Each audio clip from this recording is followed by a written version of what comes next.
Welcome students in this session of Physics New Era channel. In this one we are going to know about the three statements regarding the Kepler's law of planetary motion. But before starting that Kepler's law of planetary motion, we'll have to know carefully the ellipse. Why it is so? Because it is totally related to the path of the planet, and the statement which is given, it is related to the total ellipse. So we are going to know about everything about the ellipse and then later on the statement, so that it is get very simple. Okay, let us see the ellipse. Here the diagram it is drawn before you. It is one sort of ellipse, and here what exactly is the focus? First thing I am going to explain, that is focus. Focus. And this is a singular form. What about how many focus we have? Two focus in this ellipse. Where exactly, that we are going to? Foci, plural. Okay, here it is. Here is the point. I am going to say this is what exactly is the semi or major axis, we say. Major axis. And we have the minor axis. Minor axis. Major axis, minor axis. We are going to know about this. And then we have the semi-major axis.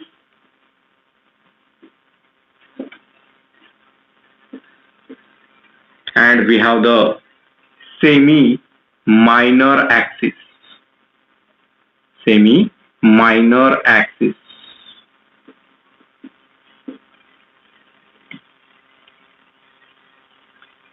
So if I want to get the idea about this, let us consider this distance from C to D, and here A to B. Okay, this distance we need to consider. Initially the focus, where exactly the focus is situated? Actually here somewhere the focus it is situated. So how many focus in the ellipse there are? There are two focus in the ellipse, or we can term this as a foci. Means a focus and foci, these points are clear. Here it is symmetric. This diagram is totally symmetric. So these are the foci. We say F1 and this is F2. Or we say these are the focal points of the ellipse. So one of the focus F1, second focus at the F2. Now we have the major axis. Major means large. In this ellipsoid, which length it is large? AB it is large. So it is known as major axis. It is known as major axis. What about the minor? Sir, this length is greater as compared to the CD. So this is CD is a minor axis. CD is a minor axis. Let us consider the center of this one is O. What about the semi-minor axis? See, major, minor axis it is over. Now we have the semi-major axis. Semi means half. So semi, here it is a half part, that is AO or OB. AO or OB is termed as a semi-major axis. AO or BO or OB. This is your semi. This from this O to A, O to B. It is related to the major axis. That's why the half part it is semi-major axis. Semi-major axis. Half. Now what about the semi-minor axis? Semi-minor axis. Here semi-minor. In this one semi-minor. In this one this is the minor axis. So OD or OC. OD or OC is a semi-minor axis, the half of that portion. This is the knowledge about the physics. But if I need to consider the statements, few more things I am going to explain. What exactly is the perihelion? What exactly is the aphelion part of the ellipse? But it is totally related to the planetary motion. So while taking the statement, we will explain the perihelion and aphelion part of that ellipse. Once again, focus, singular term. Here, how many focus we have? One and two. Two focus are there. And we have, what about the foci? It is a plural form, many forms. F1, F2, these are the foci. Which are those? See, F1 individually or F2. These are the focus, singular form. This is one of the focus. This is another focus. But here, F1 and F2 togetherly, we have how many foci? F1 and F2, these are the foci of ellipse. Major axis, which is having the larger length, larger part of the ellipse, AB, and lesser part or minor, it is CD. Okay, this is about the ellipse.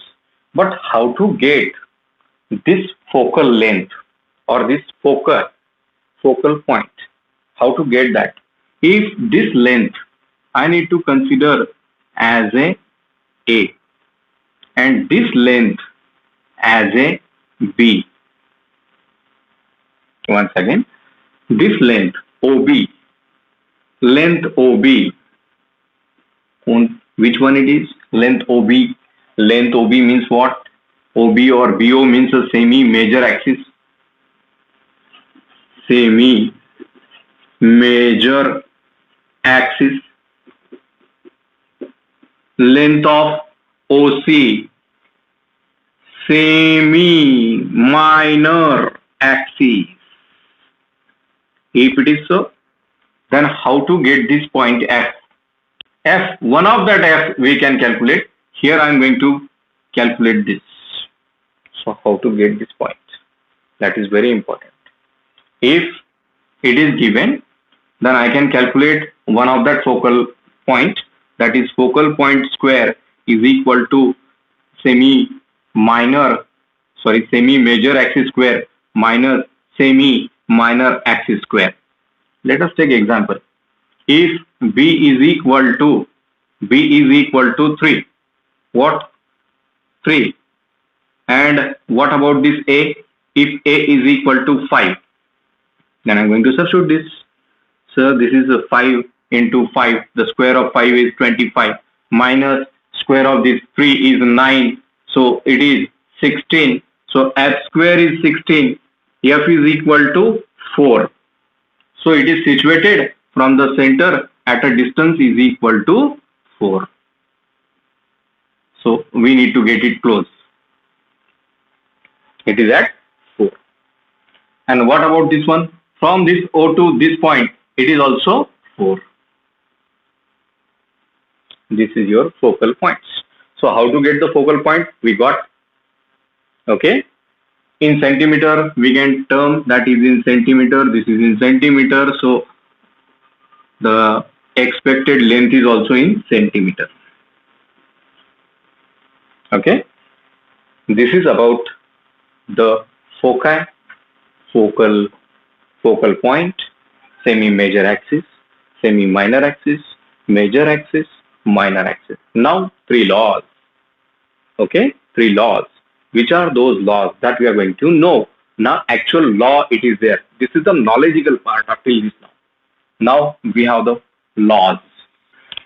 Now let us take the statements regarding the planetary motion. That is Kepler's law of planetary motion, the first law. The statement, it is very important. Statement, and regarding that one, we are going to know the diagram regarding that one, the first law.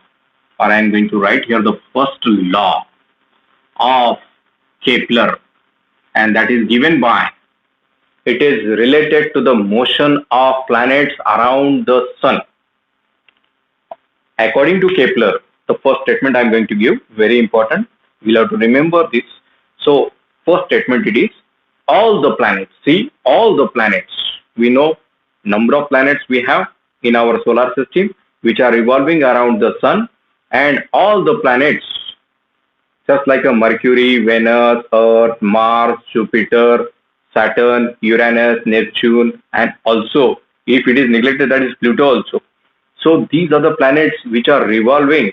All the planets are revolving around the sun in an elliptical orbit, where sun is situated at one of the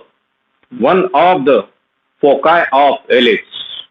Among the two foci, it is situated at one of the positions of the ellipse. So all the planets, they are revolving around the sun in an elliptical orbit, and sun is situated at foci of ellipse. See, initially the diagram. See how the earth it is revolving just like that. All the planets they are revolving around the sun in an elliptical orbit, and sun is situated at one of the foci of ellipse. This is your statement, and this is your actual diagram that we see how the earth it is revolving around the sun in an elliptical orbit. Okay, this is the first statement regarding the Kepler's law. Now Kepler's second law, which is most important one. Second law. While knowing the second law,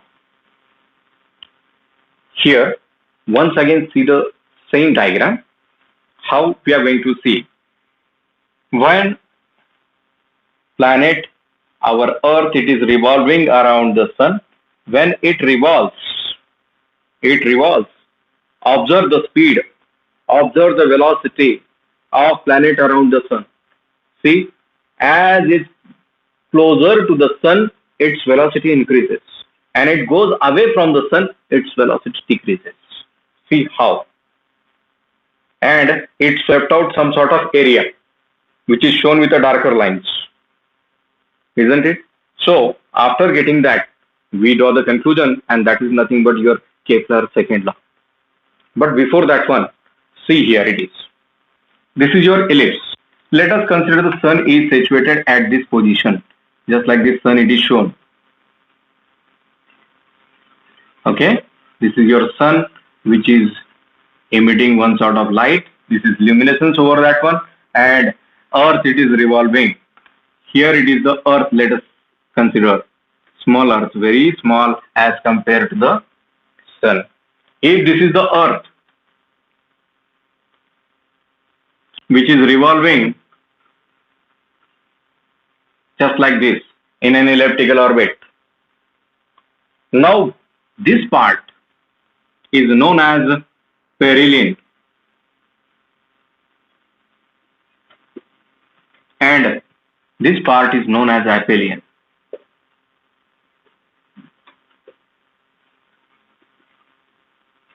The farthest distance from the sun, here is the farthest, longest distance in the ellipse.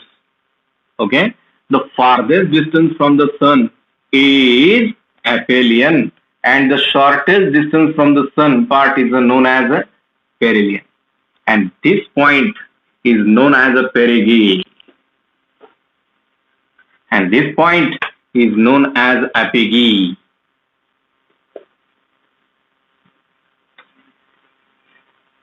Perihelion, point perigee, point apogee.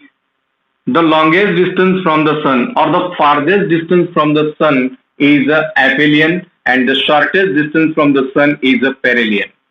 But when the planet it is revolving around the earth, revolving around the sun, this earth when it is revolving, just like this motion, observe the motion.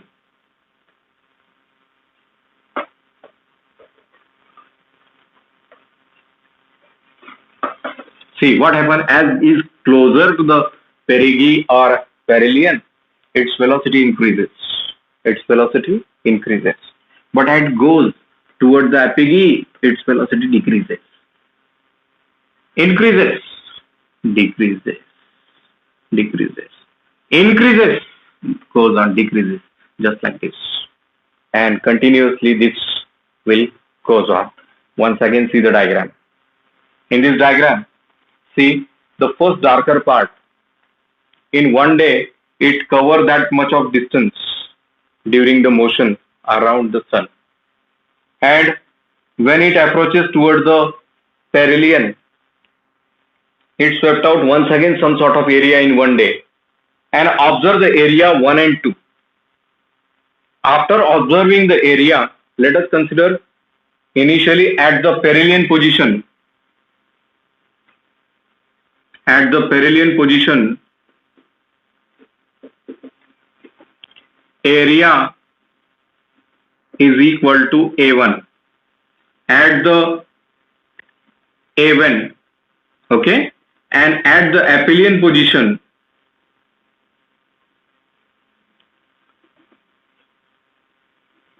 aphelion position, if I need to consider the area is A2. Now, according to Kepler's second law, it swept out equal area when planet it is moving, not only the Earth, all the planets, they are revolving around the sun. So when the planet, they are revolving around the sun, all the planets in an elliptical orbit, when it is revolving around the sun, it swept out equal area in equal time. So initially it is travel or it swept out A1 area in one day. Let us consider one day. And similarly A2 in one day. So according to Kepler's law, A1 is equal to A2. A1 is equal to A2. This is your second law. When all the planets are revolving around the sun in an elliptical orbit, they swept out equal area in equal interval of time. One day. It swept out equal area in equal time, though its velocity increases at the aphelion. See, this is most important. Velocity high. Or speed high, we say speed high. Low speed. Its velocity decreases. And hence, this is the concluding part that it swept out equal area in equal interval of time. Okay, this is your second law. What about the third law? Third law.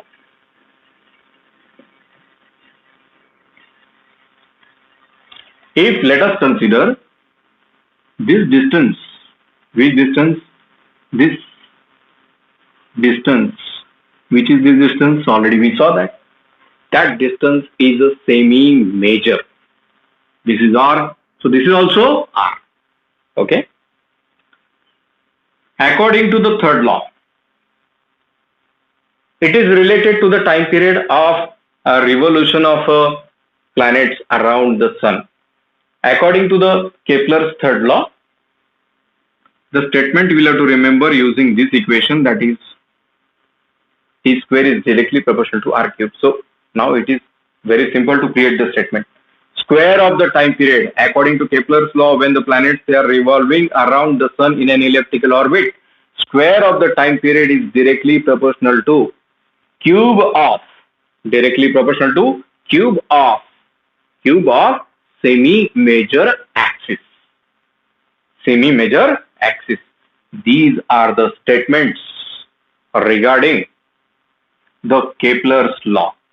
First law, second law, third law. Once again, first law, all the planets they are revolving around the sun in an elliptical orbit where sun is situated at one of the foci of ellipse.